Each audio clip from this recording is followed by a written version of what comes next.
Assalamualaikum warahmatullahi wabarakatuh. Bapak, ibu, abang, kakak, adik, jamaah dimanapun berada. Man bana masjidan, siapa yang bangun masjid, manallah mislahu baitan fil jannah. Ma la yudraku kulluh, la yutraku kulluh. Kalau belum bisa bangun satu masjid utuh, 1, 2, 3 sak semen, batu bata, batu kerikil, insya Allah mengalir sampai hari kiamat. Bingung kemana kami mau salurkan? Jangan lagi bingung, salurkan ke Masjid Peradaban. Di nomor rekening Bank Syariah Indonesia BSI, nomornya mudah 33300009097 atas nama FSRMM.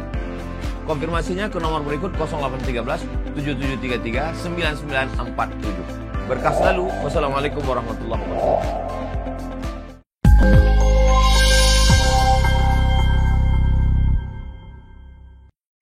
Dari perkataan baginda Nabi Muhammad sallallahu alaihi wasallam, la ya'tiyanna 'alan nasi zamanun la yubali bima akhadha am minal halal am minal haram.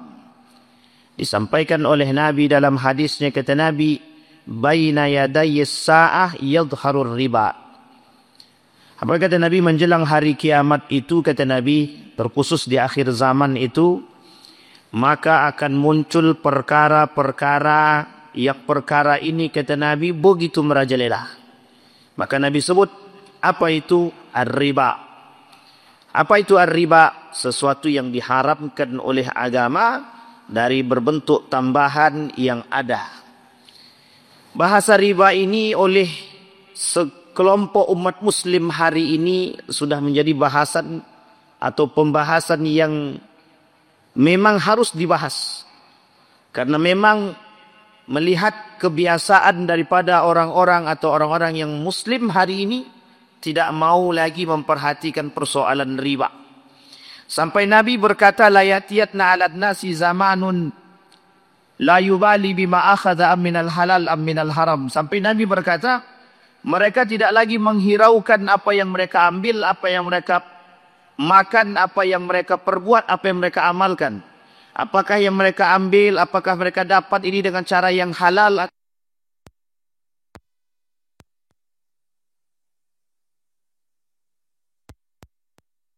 Mereka kami memiliki, ada yang bisa kami miliki, mau dengan cara yang halal ataupun dengan cara yang haram. Kata Nabi, mereka tidak lagi perhatian terhadap hal demikian.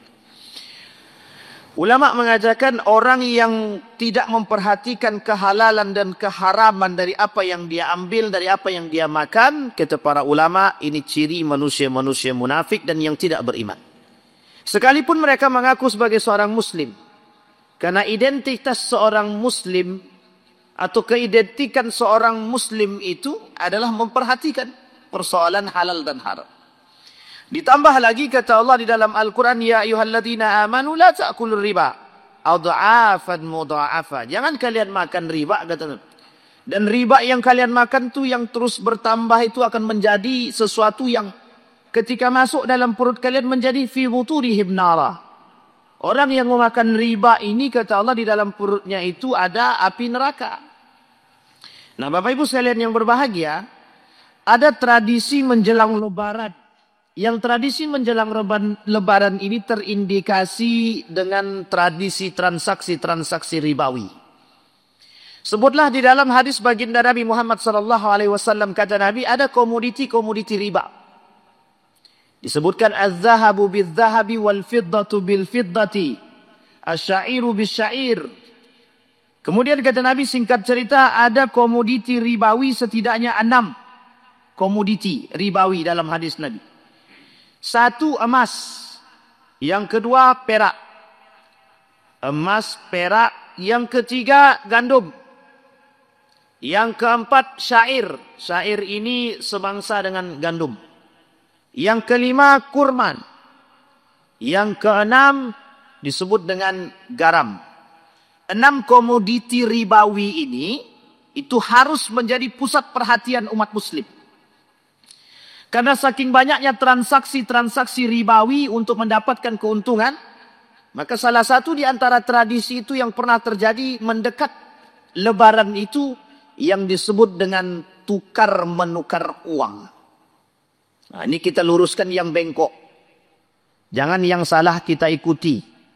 Yang harus kita ikuti yang benar. tradisi tukar-menukar uang bisa terindikasi riba. Kapan? Kita bahas dulu satu-satu. Sekarang kita bahas dulu poin pertama. Apa hukumnya atau tukar-menukar uang menjelang lebaran dengan niat sedekah? Majelis Ulama Indonesia menyatakan hukum tukar-menukar uang menjelang lebaran dengan niat sedekah, maka hukumnya mubah. Boleh. Bahkan kata para ulama bisa sampai pada sesuatu yang disunnahkan. Ingat, ini baru pada hukum tukar-menukar dengan niat sedekahnya. Belum masuk inti poinnya. Pertanyaannya sekarang, bagaimana model transaksi tukar-menukarnya? Kita bahas. Yang pertama, Islam membenarkan transaksi tukar-menukar kata para ulama jika mereka menukar uang dengan uang tanpa ada pengurangan sedikit pun. Maka hukum transaksi seperti ini kata para ulama dari sekian banyak mazhab dibenarkan. Kembali kepada poin tadi. Tukar-menukar uang dengan uang tidak boleh berkurang sedikit pun nilainya. Kalau sama 1 juta dengan 1 juta, maka dibenarkan di dalam Islam. Sah. Transaksinya sah. Tapi uang ini kan tak masuk dalam komoditi yang disampaikan oleh Nabi. Dikiaskan oleh para ulama pada dinar dan dirham. Loh, kok bisa begitu Pak Ustaz? Ya, karena ketika itu dinar dan dirham menjadi alat transaksi pada masa baginda Nabi Muhammad SAW. Sekarang dinar dan dirham itu pada sebagian tempat dijadikan transaksi, alat tukar menukar, dan sekarang juga ada dijadikan alat perhiasan. Berarti Pak Ustaz, kalau seandainya dikaitkan dengan dinar dan dirham sebagai mata uang, maka kiasannya ke situ. Ya, maka emas dengan emas harus sama. Misalkan emasnya 3 gram, ditukar dengan emas 3 gram. Tapi Pak Ustaz, karatnya berbeda. Yang satu 24 karat, yang satu 22 karat. Tak masalah. Yang penting gramnya sama. Yang dibenarkan di dalam Islam itu timbangannya sama. Mau 3 gram, mau 2 gram, yang penting sama, boleh.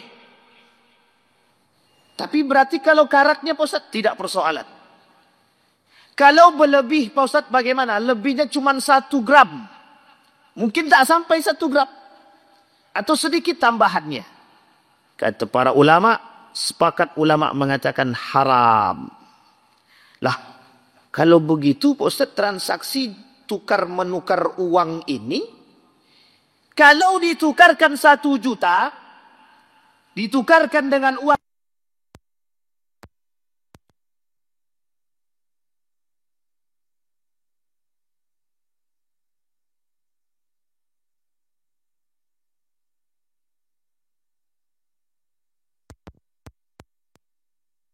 transaksi ini dikatakan oleh para ulama hukumnya haram. Pertanyaannya adalah, sering tak Bapak Ibu temukan transaksi seperti ini menjelang Ramadan? Sering apa tak sering? Kalau ini sering kita jumpakan dan kita yang masuk dalam bagian itu dulu nggak tahu, sekarang sudah tahu, maka dari sekarang tinggalkan. Sampaikan kepada mereka persoalan yang benar. Lalu sekarang bagaimana cara tukar-menukar yang benar? Datang ke bank.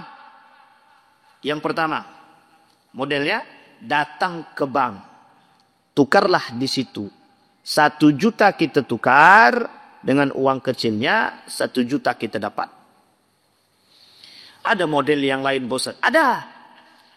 Boleh Bapak Ibu mencari orang, minta tolong sama orang kalau tidak mau ngantri di bank. Fulan ibn Fulan, tolong saya. Pergilah Fulan ke bank, tolong tukarkan uang. Saya ada uang 2 juta, minta tolong ditukarkan uang kecil. Niat saya untuk berbagi kelak di bulan ketika lebaran.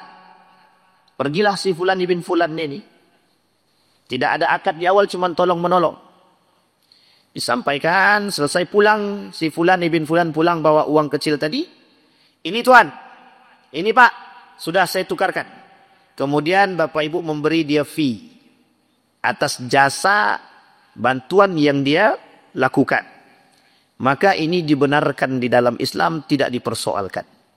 Kata para ulama, cara seperti ini lebih baik daripada menukar uang, tapi kemudian uang itu tidak sama nilainya daripada yang kita tukarkan.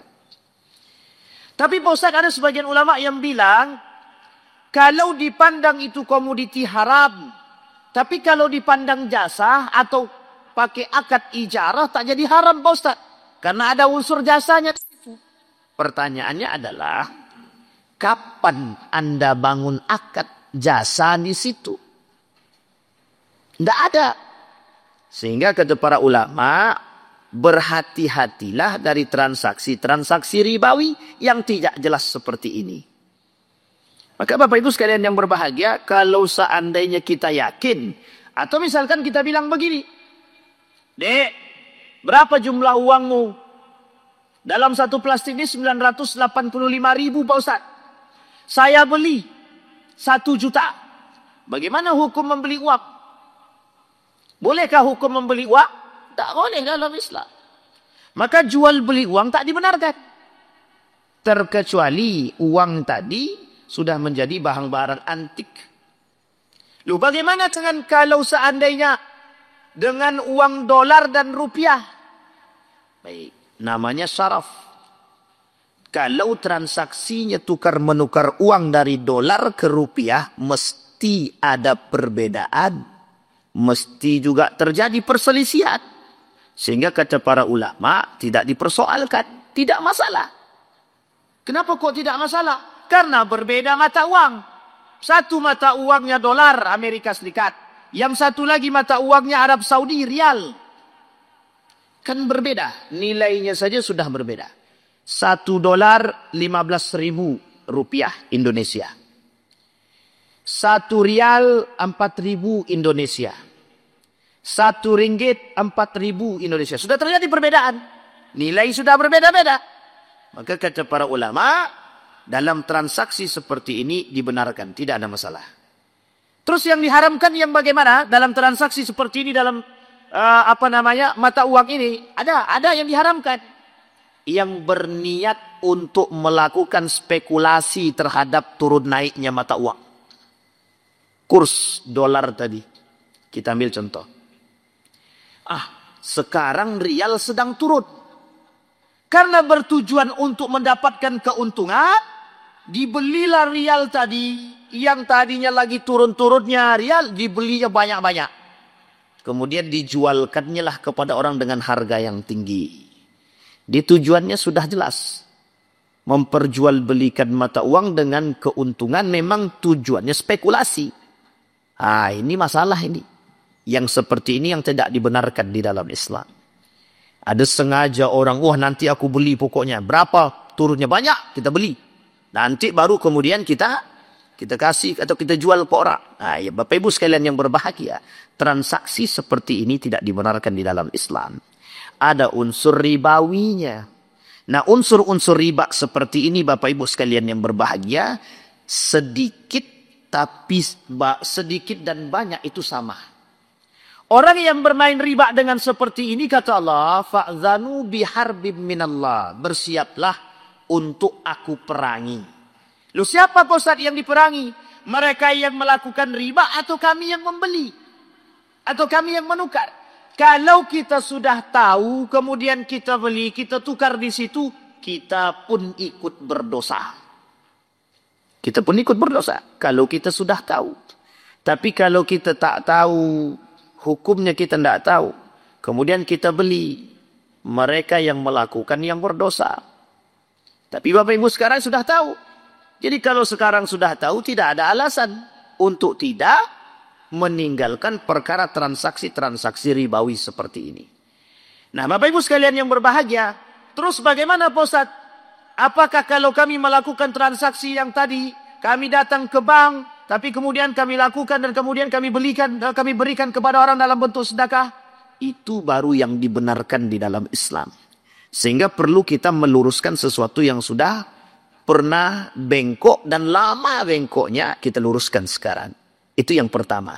Transaksi ribawi yang sering terjadi. Yang kedua, ada transaksi jual beli yang mengandung unsur ribawi di dalam komoditi tersebut. Kita ambil contoh. Bapak Ibu barter dengan barang. Kita ambillah itu contohkan beras dengan beras. Bapak Ibu sekalian yang berbahagia, perhatikan baik-baik. Beras dengan beras harus sama timbangannya sekalipun berbeda kualitasnya. Misal, beras ini beras Bareh Solo. 1 kilo 18.000. Bapak Ibu mau tukar dengan beras tetangga. Tetangga punya beras, berasnya SPHP. 1 kilo 13.000. Sekarang pertanyaannya adalah, kira-kira kalau 1 kilo dengan 1 kilo, yang kualitasnya berbeda, tapi timbangan sama, kira-kira dibenarkan tidak di dalam Islam? Dibenarkan tidak? Itu kan curang Pak Ustadz. Beras aku beras mahal, beras dia beras murah. Begitu tidak kira-kira? Bapak Ibu sekalian yang berbahagia, tidak ada perbedaan dalam kualitas. Mau bagus dia, mau tak bagus dia, terserah. Tapi beras tak ada pasal dulu, adanya cuma gandum. Atau syair yang sebangsa dengan gandum. Itu artinya bahan pokok, makanan pokok. Jadi dikiaskan oleh para ulama ke makanan pokok. Baik dia gandum, baik dia beras, itu sama.